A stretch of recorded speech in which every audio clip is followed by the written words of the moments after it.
Breaking లో చూస్తున్నాం. తహసీల్దార్ పై కొడవలితో దాడి చేసిన ఘటన తూర్పుగోదావరి జిల్లా ఐనివిల్లిలో వెలుగులోకి వచ్చింది. నాగలక్ష్మమ్మపై మీసాల సత్యనారాయణ దాడి చేశాడు. ఈ ఘటనలో తహసీల్దార్ నాగలక్ష్మమ్మ గాయాలతో బయటపడింది. విధుల్లో ఉండగా కొడవలితో దాడి చేశాడు మీసాల సత్యనారాయణ. ఇది గమనించి అడ్డుకున్న ఆఫీస్ సిబ్బంది సత్యనారాయణను పోలీసులకు అప్పగించారు.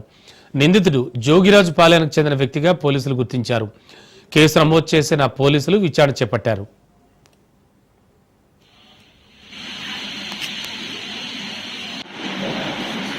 అత్యప్ప తీసుకుంటాం ఒకసారి తీసుకుంటాం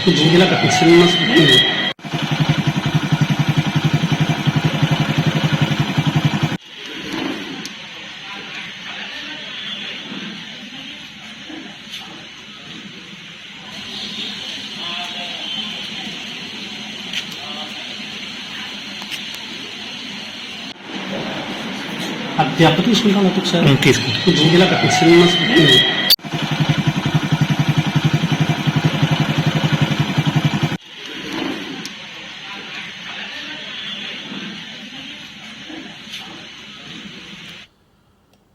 బ్రేకింగ్ లో చూస్తున్నాం. తహసీల్దార్ పై కొడవలితో దాడి చేసిన ఘటన తూర్పుగోదావరి జిల్లా ఐనివిల్లిలో వెలుగులోకి వచ్చింది. ఇక ఇదే అంశానికి సంబంధించి లేటెస్ట్ ఇన్ఫర్మేషన్ మా కరెస్పాండెంట్ దత్తు సిద్ధంగా ఉన్నారు.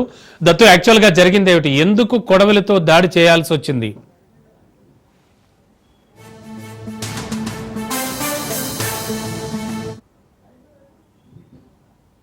హలో హలో దత్తు, వినపడుతోందా? వినబడుతుంది. చెప్పండి, ఎందుకు కొడవలితో దాడి చేయాల్సి వచ్చింది? ప్రస్తుతానికి మేడం పరిస్థితి ఎలా ఉంది? అవునా, ఈ ఐనివిల్లిలో జరిగిన దాడికి ఒక్కసారిగా రెవెన్యూ యంత్రాంగం ఉలిక్కపడింది. దీని పూర్వపరాలు చూసుకుంటే కనుక ఈ దాడి చేసిన వ్యక్తి ఒక్కసారిగా ఎంఆర్ఓ ఆఫీస్ లో ఎంఆర్ఓ విధులు నిర్వహించి బయటకు వస్తుండగా కత్తితో దాడి చేశాడు. దాడి చేసిన అనంతరం బీభత్సం సృష్టించాడు. స్థానికులు పట్టుకున్నారు. తర్వాత పోలీసులు వచ్చి అదుపులో తీసుకున్నారు.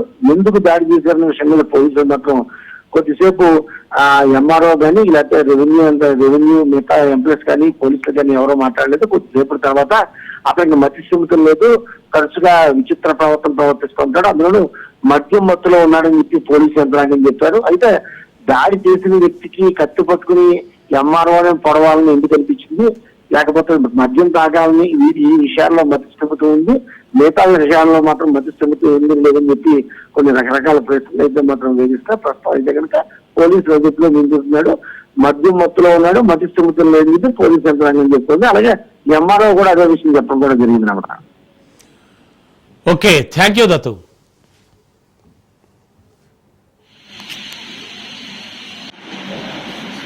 అత్యప్ప తీసుకుంటాం ఒకసారి తీసుకుంటాం జూగిలా కట్టి సినిమా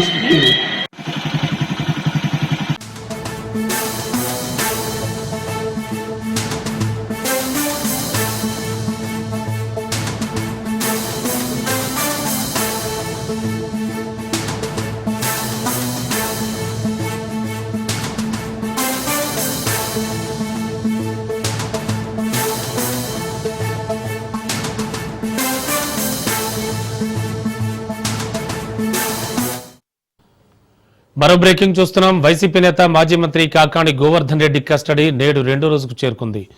ప్రస్తుతం కృష్ణపట్నం పోర్టు పిఎస్లోనే కాకాణి ఉన్నారు. అయితే కాకాణిని రూరల్ డీఎస్పీ ఘట్టమనేని శ్రీనివాసరావు విచారిస్తున్నారు. అక్రమ మైనింగ్ కేసులో A4గా ఉన్నారు కాకాణి. అయితే విచారణ ముగిసే వరకు పిఎస్లోనే ఉండనున్నారు కాకాణి గోవర్ధన్ రెడ్డి. అయితే నిన్న మొదటి రోజు విచారణలో భాగంగా కాకాణి తనకేమీ తెలీదు, సంబంధం లేదు, తన లాయర్ని అడగాలంటూ డీఎస్పీకి సమాధానం ఇచ్చినట్లుగా సమాచారం. అంతేకాదు కాకాణి విచారణకు సహకరించడం లేదనే టాక్ కూడా వినబడుతోంది.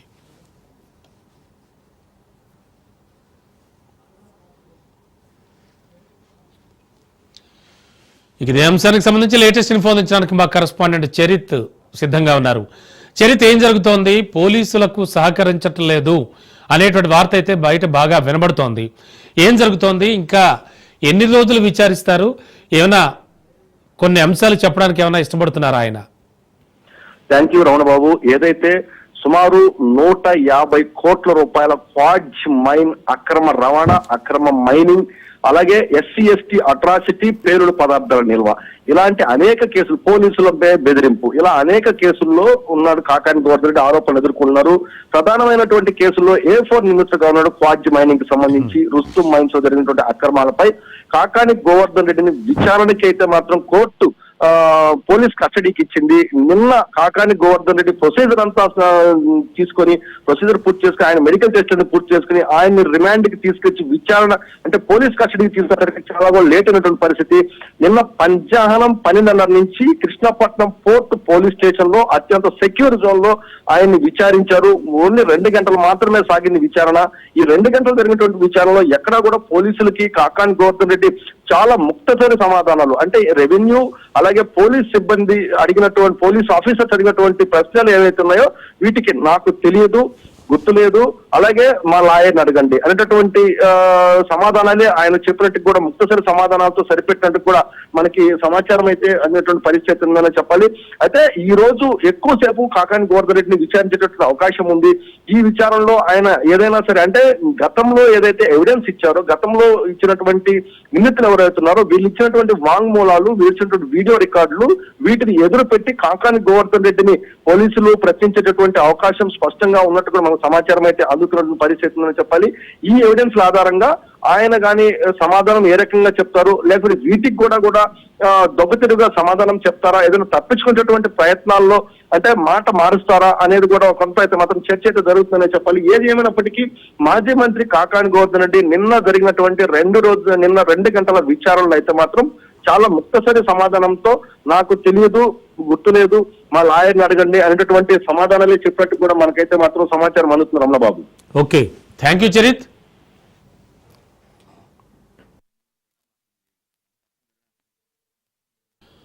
ఏపీలో పునఃప్రారంభమైన రేషన్ సరఫరాతో ప్రజల్లో భిన్నాభిప్రాయాలు వ్యక్తం అవుతున్నాయి. ఉమ్మడి విశాఖ జిల్లా ఏజెన్సీ ప్రాంతంలో రేషన్ కోసం ప్రజలు తీవ్ర ఇబ్బందులు పడుతున్నారు. కేవీసీ కోసం సిగ్నల్స్ లేక లబ్ధిదారులను డోలీల్లో తీసుకెళ్తున్నారు. 8 నుంచి 10 కిలోమీటర్ల కొండపైకి వెళ్తూ తీవ్ర ఇబ్బందులు ఎదుర్కొంటున్నారు ఏజెన్సీ వాసులు.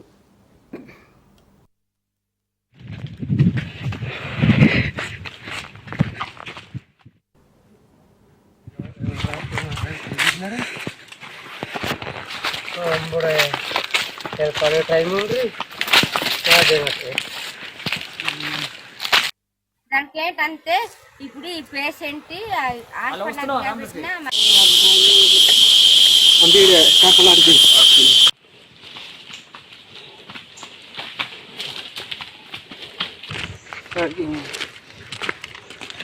అబ్బాయి పడుకోండి.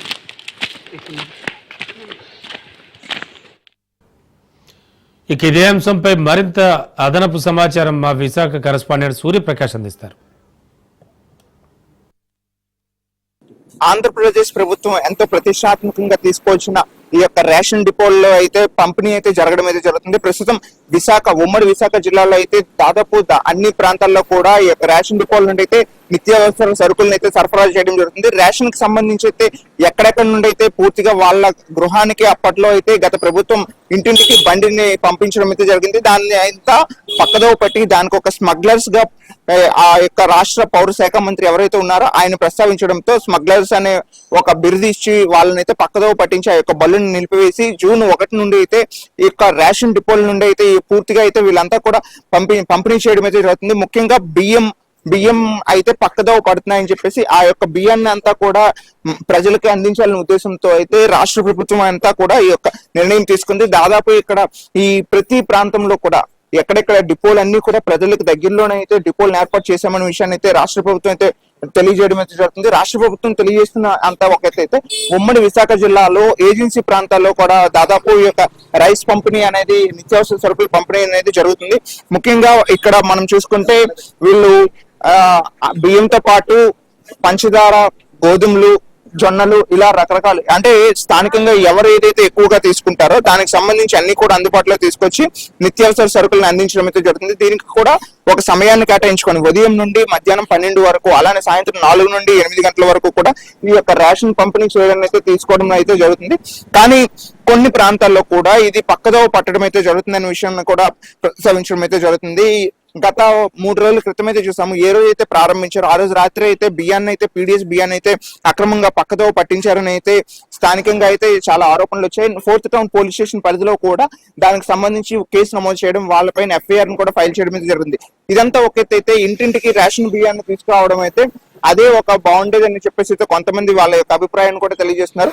మరి కొంతమంది అయితే ఈ యొక్క డిపో రావడం వల్ల అయితే ఉదయం నుండి సాయంత్రం వరకు ఈ యొక్క రేషన్ బియ్యం మాకు వస్తున్నాయి, వాటితో పాటు మేము ఈ 15 రోజులు కూడా మేము ఇక అందుబాటులో తీసుకునే అవకాశం ఉంటుంది. 15 రోజులు కూడా మాకు ఈ కేపబిలిటీ అనేది ఉండడం వల్ల మేము ఎప్పుడైనా వచ్చి ఈ యొక్క రేషన్ తీసుకునే అవకాశం కలుగుతుందని కొంతమంది ప్రజలు అయితే తెలియజేస్తున్నారు. ఇదంతా ఒక అయితే ఏజెన్సీ ప్రాంతాల్లో అయితే దాదాపు ఈ యొక్క రేషన్ బియ్యాన్ని తీసుకోవడానికి అయితే చాలా ఇబ్బందులు అయితే ఎదుర్కొంటున్నారు. వాళ్ళు ఉండే ప్రాంతంలో డిపో ఎక్కడైతే ఉంటుందో ఆ ప్రాంతంలో సిగ్నల్స్ సరిగ్గా రాకపోవడం, గత వారం రోజులుగా కురుస్తున్న వర్షాల కారణంగా ఆ ప్రాంతంలో సిగ్నల్స్ లేకపోవడంతో అయితే సిగ్నల్ ఉన్న చోటకి వీళ్ళు వెళ్ళడానికి అయితే డోలీల మోతలతో పాటు వాళ్ళందరూ కూడా కొండలు దాటుకొని నడుచుకొని వెళ్లే పరిస్థితి అయితే కనిపిస్తుంది. ఆ ప్రాంతంలో అంతా కూడా డోలీ మోతలతో అక్కడ స్థానిక ప్రజలు కూడా, అంటే వాళ్ళు తీసుకోవాల్సిన మనిషికి 5 కేజీల బియ్యం ఏదైతే ఉంటుందో అదే విధంగా స్థానికంగా వాళ్ళ ఫ్యామిలీకి 4 నుండి 5 ఉండే ఒక ఫ్యామిలీ నుండి అయితే వాళ్ళు ఆ యొక్క బియ్యాన్ని తీసుకోవడానికి డోలీ మోతగా దాదాపు 8 నుండి 9 కిలోమీటర్లు డోలీ మోతలుగా కొండ పైకి ఎక్కి వాళ్ళ యొక్క రేషన్ తీసుకునే పరిస్థితి కూడా కనిపిస్తుంది. ముఖ్యంగా ఏజెన్సీ ప్రాంతాల్లో ఈ యొక్క సమస్య అయితే ఉంది.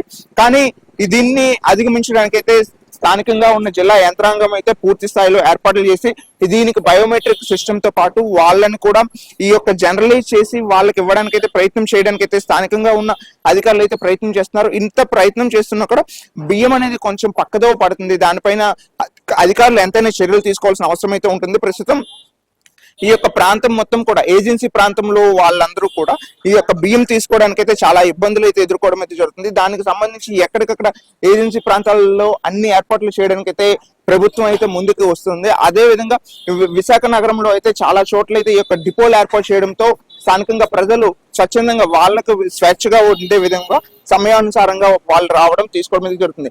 గతంలో ఇంటింటికి బియ్యం పంపిణీ జరిగేటప్పుడు ఎలా ఉండేదంటే ఒక రోజులో వాళ్ళకి నచ్చిన టైంలో మాత్రమే వచ్చి బియ్యం ఇచ్చి వెళ్ళిపోయే వాళ్ళు, మిగతా టైంలో మేము బియ్యం తీసుకోవడానికి ఇబ్బందులు పడే వాళ్ళం అని చెప్పేసి అయితే కొంతమంది ప్రజలైతే వ్యక్తం చేస్తున్నారు. ప్రస్తుతం దీనిపైన భిన్నభిప్రాయాలున్నా కూడా రేషన్ డిపోల నుండి ఈ యొక్క బియ్యం పంపిణీతో అవకతవకలు లేకుండా ఈ యొక్క బియ్యం పంపిణీ అలానే పీడిఎస్ రైస్ తో పాటు నిత్యావసర సరుకులు పంపిణీ కూడా చేయొచ్చని పౌర సరఫరా మంత్రి ఎవరైతే ఉన్నారో నాదెండ్ల మనోహర్ ఇదే విషయాన్ని తీసుకొచ్చి పోర్టబిలిటీ సిస్టమ్ ను కూడా తీసుకొచ్చి ఒకే చోట కాకుండా ఎక్కడైనా విడుదల చేసుకునే అవకాశాన్ని కూడా కల్పిస్తున్నామని చెప్పేసి చెప్పడం జరుగుతుంది. ముఖ్యంగా కూటమి ప్రభుత్వం తీసుకున్న ఈ నిర్ణయం పైన కొన్ని చోట్ల భిన్నభిప్రాయాలు ఉన్నా కూడా ప్రజలందరూ కూడా 15 రోజుల పాటు ఈ యొక్క నిత్యావసర సరుకులు అందుబాటులో ఉంటున్న కారణంతో దాదాపు అందరం కూడా హ్యాపీగా ఉన్న విషయాన్ని కొంతమంది తెలియజేస్తున్నారు. కానీ ఏజెన్సీ ప్రాంతాల్లో మాత్రం ఈ యొక్క సమస్య అయితే ఉంటుంది. దానిపైన ప్రభుత్వం అయితే ఒక చర్యలు తీసుకొని అక్కడ ఈ కేవైసీ సిస్టమ్ ఏదైతే ఉందో దాన్ని కాకుండా బేసిక్ గా మాన్యువల్ సిస్టమ్ ఏదైతే ఉంటుందో ఆ విధంగా చేసి గిరిజన ప్రాంతాల్లో నివసిస్తున్న వాళ్ళకైతే కొంచెం సౌలభ్యం కల్పించడానికైతే ప్రభుత్వం అయితే కొంచెం చర్యలు తీసుకునే పరిస్థితి అయితే ఉంటుంది. దీన్ని అది త్వరగా తీసుకోవాలని అయితే స్థానికంగా ఉన్న ప్రజలైతే కోరుకోవడం జరుగుతుంది. కెమెరా పర్సన్ ప్రసాద్ తో సూర్యప్రకాష్, రాజన్స్, విశాఖపట్నం. ఉమ్మడి ఆదిలాబాద్ జిల్లాలో రేషన్ షాప్స్ వద్ద లబ్ధిదారులు క్యూ కడుతున్నారు. 3 నెలల రేషన్ బియ్యాన్ని ఒకేసారి అందించడంతో ఉదయం నుంచే రేషన్ షాపుల వద్ద ప్రజలు బారులు తిరుగుతున్నారు. రేషన్ బియ్యం కోసం గంటల తరబడి నిరీక్షిస్తున్నామని లబ్ధిదారులు ఆవేదన వ్యక్తం చేస్తున్నారు. ప్రభుత్వం ప్రతి నెల రేషన్ అందిస్తే బాగుంటుందని అంటున్న లబ్ధిదారులతో మా ప్రతినిధి Arun Kumar face to face. కేంద్ర రాష్ట్ర ప్రభుత్వాలు అందిస్తున్న సబ్సిడీ రేషన్ బియ్యం కోసం కూడా ఉదయం నుంచే కూడా లబ్ధిదారులు అయితే బార్లు తిరుగుతున్నారు. ముఖ్యంగా కూడా రాష్ట్ర ప్రభుత్వము ఒకేసారి 3 నెలలకు సంబంధించినటువంటి సరుకును కూడా ఏదైతే బియ్యాన్ని పంపిణీ చేయడానికి కూడా ఏర్పాట్లు చేసిన నేపథ్యంలో కూడా మొత్తం కూడా ఉమ్మడి ఆదిలాబాద్ జిల్లాకు సంబంధించి మంచిర్యాల కావచ్చు, ఆసిఫాబాద్ జిల్లాలలో కూడా ఉదయం నుండి కూడా ఉదయం 6 గంటల నుంచే కూడా ఇదైతే లబ్ధిదారులందరూ కూడా షాపుల ముందు కూడా క్యూలు కట్టి కూడా బార్లు తిరుగుతున్నటువంటి పరిస్థితి. ఒక్కొక్కరికి దరిదాపు ఒక అరగంట నుంచి గంట సమయం అయితే పడుతుందంటూ కూడా బాధిత లబ్ధిదారులు అయితే ఆవేదన వ్యక్తం చేస్తారు. దీనికి సంబంధించి మనం మందమారులో ఒక రేషన్ షాప్ వద్ద మనం ఇక్కడ చాలా మంది కూడా ఉదయం నుంచి కూడా క్యూ లైన్ లో ఉన్నట్టు కూడా రేషన్ బియ్యాన్ని అయితే తీసుకుంటున్నారు. దీనికి సంబంధించి మనం ప్రతి నెల కూడా ప్రతి 3 నెలలకు ఒకసారి అంటే 3 నెలలకు సంబంధించినటువంటి రేషన్ బియ్యాన్ని అందించే నేపథ్యంలో కూడా అనేక ఇబ్బందులు ఎదుర్కొంటామని అయితే బాధిత లబ్ధిదారులు అయితే ఆవేదన వ్యక్తం చేస్తున్నారు. దీనికి సంబంధించి మన కొంతమంది లబ్ధిదారులు అమ్మ చెప్పండి, ఎప్పుడు వచ్చారు, ఏంది అసలు పరిస్థితి? నిన్న వచ్చాము నిన్న వచ్చినాము, నిన్న ఉన్నాము 7 అయ్యేదాకా అందలే పోయినాము, మళ్ళా పొద్దుగాల వచ్చినాము 11 గంటలకు. ఇప్పటిదాకా కూడా కాలేదు. అంటే ఎన్ని ఉన్నాయి, ఎంతమందికి, అంటే మీ ఇంట్లో ఎంతమంది? మీరు చెప్పండి అమ్మా, ఎటువంటి ఇబ్బంది ఎదుర్కొండి? కూడా ఎండ తీవ్రత చాలా ఉంది, అసలు ఏంది ఎండ కొడుతూనే ఉండే, కొద్దిగా పరిశ్రమ అవుతాను. ఇక నిన్న 2 గంటలకు వస్తే సాయంత్రం 7 అయ్యేదాకా ఉన్నాం. మంది బాగున్నారు, ఆ బిడ్డకు కూడా కొంచెం తిప్పలు అవుతుంది. మా ముగ్గురు మా 18 కిలోలేమాయి 18 కిలోలు మొన్న వచ్చిన ఇక ఇయ్యాల కూడా అప్పుడు వచ్చిన ఇంతవరనే రాలేదు. ఇక మీరు చెప్పండి, మీ ఇంట్లో ఎంతమంది ఉన్నారు, ఎటువంటి ఇబ్బంది పడుతున్నారు? 24 కిలోలు 4 2 రోజులు అవుతుంది కాబట్టి ఈ వరకు జడలేదు. చెప్పమ్మా, అమ్మ మీరు చెప్పండి, ఏంది పరిస్థితి? 35 కిలోలు కొన్న కాలు ఇరిగింది. కాలు ఇరిగినా కానీ వాళ్ళు పాపం అంటలేరు. బాగా నచ్చుగా నిలబడి పోవాలి. ఇప్పుడు మళ్ళీ మర్ర కొడితే పోవాలి, మళ్ళీ రావాలి. ఇక కాళ్ళ బొక్కలు ఇరిగినాయి, కట్టబట్టుకొని వచ్చిన. మరి దాని చచ్చిపోతారు. రేవతి గారు నన్ను చేస్తాడా? మా ముసలి నన్ను చేస్తాడా? కాలేమింది నాకు.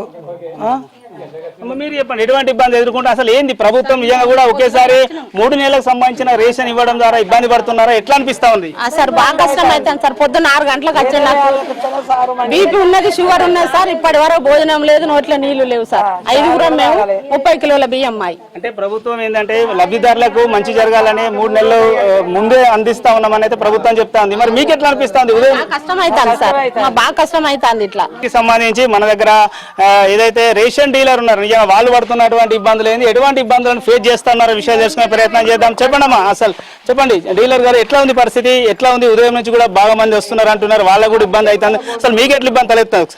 బాగా మంది వచ్చి మీద పడుతున్నారు, ఇబ్బందులు అవుతున్నాయి. పోసే ఈ కాంటే మీద ప్రాబ్లం చేస్తుంది, మిషన్ కూడా స్టక్ అయిపోతుంది. వీళ్ళేమో గొడవ చేస్తున్నారు, చాలా ఇబ్బంది అవుతుంది మాకు. అంటే వాస్తవానికి ఒకసారి ఎన్నిసార్లు తమ్ము తీసుకుంటా ఉన్నారు? ఒకరికి ఒకసారి ఒకరికేమో 3 సార్లు వస్తుంది, ఒకసారి 6 సార్లు వస్తుంది, ఒకరికేమో 9 సార్లు పెట్టాల్సి వస్తుంది. వాళ్ళకి ఇచ్చేటువంటి రేషన్ బియ్యాన్ని బట్టి. ఇప్పుడు 12 కిలో ఉంటే కిలో ఒకసారి అట్లా 10 కిలో ఒకసారి అట్లా 3 సార్లు ఒకసారి 3 తమ్ములు పెట్టాలి 3 నెలలకు, అట్లా వస్తుంది. అంటే ఇంకా ఎటువంటి ఇబ్బంది పడుతున్నారు మరి? ఏది అంటే నిజానికి కూడా కొన్ని ప్రాంతాలలో కూడా తంబింగ్ సంబంధించి కూడా ఇబ్బందులు తలెత్తున్నాయి. మిషన్ కూడా కొన్ని ప్రాంతాల్లో పనిచేయనటువంటి పరిస్థితి. ఇక్కడ ఎటువంటి సమస్య ఉంది? ఇక్కడ కూడా ఇప్పుడు సర్వర్ డౌన్ అయినప్పుడు ఇది నడుస్తలేదు, దాదాపు 1-2 గంటలు సతాయిస్తుంది.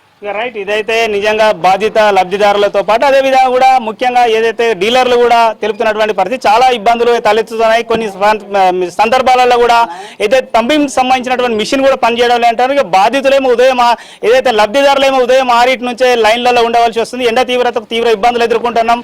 చాలా మంది కూడా ఏజ్ అంటే ఎక్కువ వయసు ఉన్నటువంటి వాళ్ళం రావడంతో కూడా అనేక ఇబ్బందులు పడుతున్నాం. ఏమైనా ఇబ్బందులు తలెత్తే ఎవరు బాధ్యులని కూడా వీళ్ళు ఆవేదన వ్యక్తం చేస్తున్నారు. ఖచ్చితంగా ఇప్పటికైనా కూడా ప్రభుత్వము ఒకేసారి 3 నెలల ఏదైతే రేషన్ బియ్యాన్ని పంపిణీ చేయకుండా ప్రతి నెల కూడా అందిస్తే బాగుంటుందనేది వీళ్ళ అభిప్రాయం అయితే వ్యక్తం చేస్తున్నటువంటి పరిస్థితి. ఆ బాధిత లబ్ధిదారులు అయితే కోరుతున్నటువంటి పరిస్థితి. Camera person Satish, Arun Kumar, Raj news, Mandamarri, Mancherial జిల్లా. హైదరాబాద్ హిమాయత్ నగర్ లో ఉన్న టీటీడీ శ్రీ వెంకటేశ్వర స్వామివారి ఆలయంలో వార్షిక బ్రహ్మోత్సవాలు అత్యంత వైభవంగా జరుగుతున్నాయి.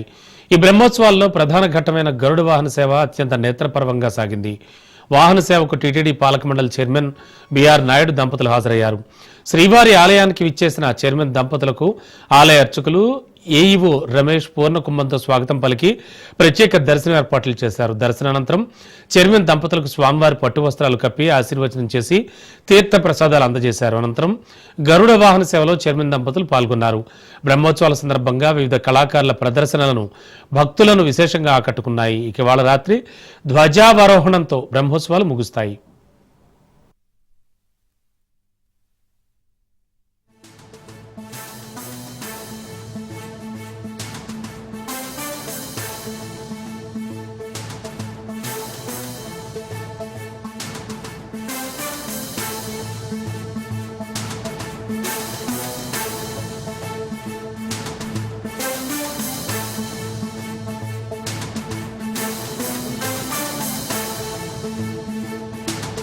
భారత్లో 3వ ఇంటర్నెట్ సేవలు కొనసాగనున్నాయి. 3వ ఇంటర్నెట్ కంపెనీగా స్టార్లింక్ ఉండనుంది.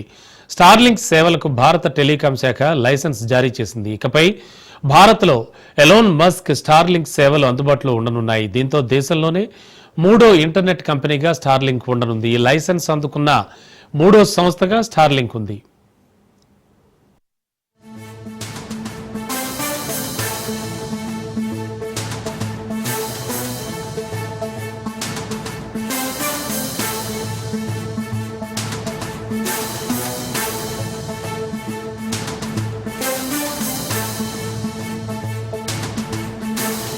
భర్తల మధ్య చోటు చేసుకున్న వివాదంలో చిన్నారులు అనాథలయ్యారు. ఉరి వేసుకుని ఆత్మహత్యకు పాల్పడ్డ తల్లి 3 చిన్నారులను తల్లి లేని పిల్లలను చేసింది. మనస్థలిపురంలో నివాసం ఉంటున్న నవ్య, సురేష్ 6 ఏళ్ల క్రితం ప్రేమ వివాహం చేసుకున్నారు. వారికి 3 సంతానం. అయితే కొంతకాలంగా వీళ్ల మధ్య తరచూ గొడవలు జరుగుతుండటంతో విసిగిపోయిన నవ్య ఆత్మహత్యకు పాల్పడింది. ఘటనపై కేసు నమోదు చేసిన పోలీసులు దర్యాప్తు చేపట్టారు.